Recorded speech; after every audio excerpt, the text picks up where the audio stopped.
I'm not really a rant kind of person, but today it's a little different.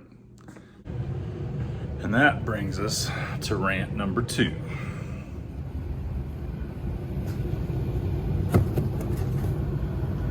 And what we got here is the felt strip that gets attached to all of our roof trim. Okay, now that felt strip, this is the driver rear. It lays in right here, right? Okay, and this felt has a little bump out on it, a little buildup that seals up around your window. The window actually go down under it a little bit when it's attached down, and that helps seal all around the window on the front and the back. So it's pretty important. Now, a lot of us probably remember back in the day when we had T-tops and those started wearing out, there was a little like a reddish colored rubber cord that was inside this little, if you can see it, this little cavity right there in the felt.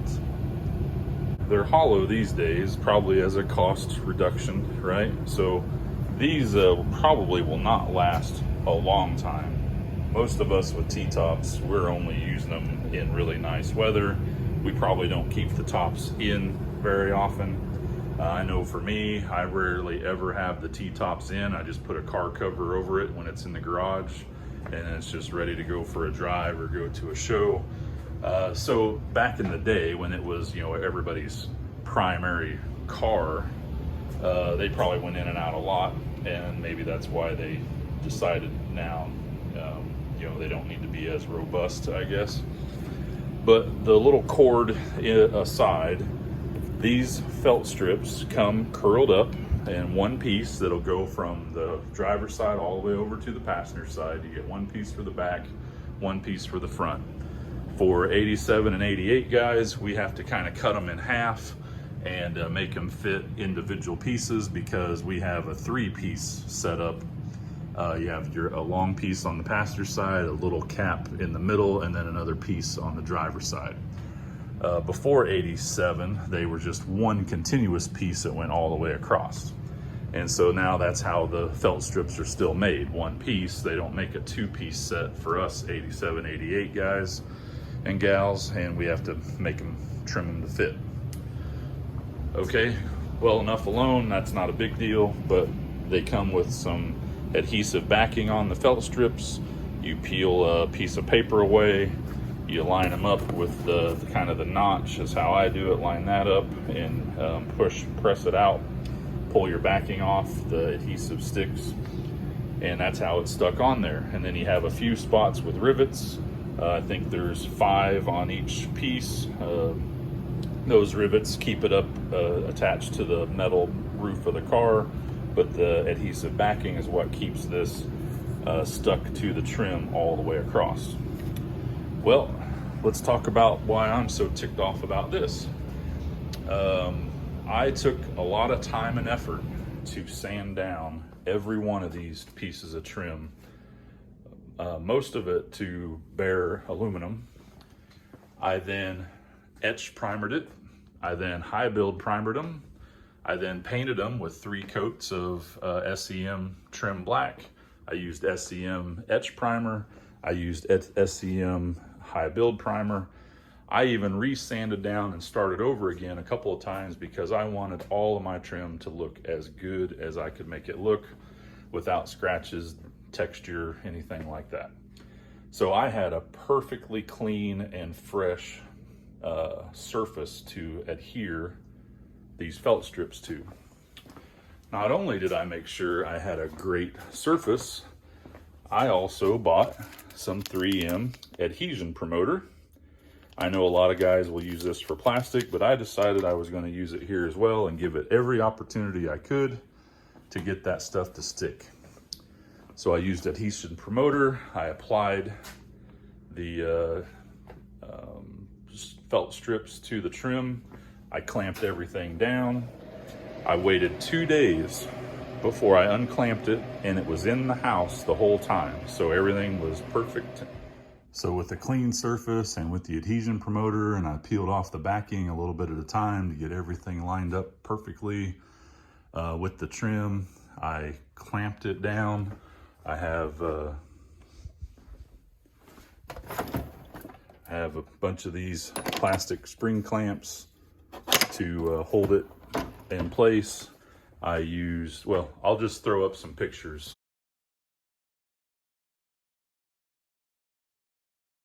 The clamps.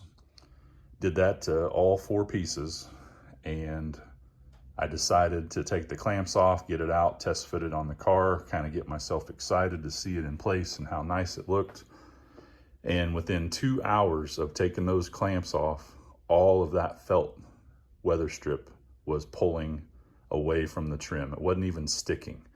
It wasn't leaving any adhesive residue behind on the trim. It just peeled off. And I could peel the whole thing off by hand without even one spot where it had grabbed stronger and held in place. So I took the next set of clamps off the other piece, same thing. It happened on every piece, and complete garbage. So at that point, I decided to reach out to the T-Top community on Facebook, a couple of different groups that I'm a part of, ask some questions, and would you know that multiple people started saying they have the same problems, the stuff doesn't stick. The only thing that keeps it in place is the rivets, so in between the rivets you got big gaps where it just pulls away from the trim. And that's when a few people said to use your weather strip adhesive to adhere it. And so that is this stuff here is what I grabbed, what I'm using, a brand new tube. I went out of my way to peel off all of the adhesive backing that came on the felt strip. My thumbs are still kind of sore and smooth feeling because of just rolling it off little bits at a time until everything came off. Then I reinstalled this with a thin coat of that adhesive that I spread out all over the trim, attached it back with the clamps and the paint stir sticks, let it sit for a day this time. And now, would you know, this stuff will not peel off. It does not move. And so I'm really happy with it up until the point where if the felt strips go bad, then I'm really in for a world of frustration trying to clean all of this off again to put new on. Hopefully that never happens. But that's what I had to go through because, again, junk right as it came out of the box. So that's rant number 2. I understand these days, you know, everything costs more. Everything seems to have much worse quality.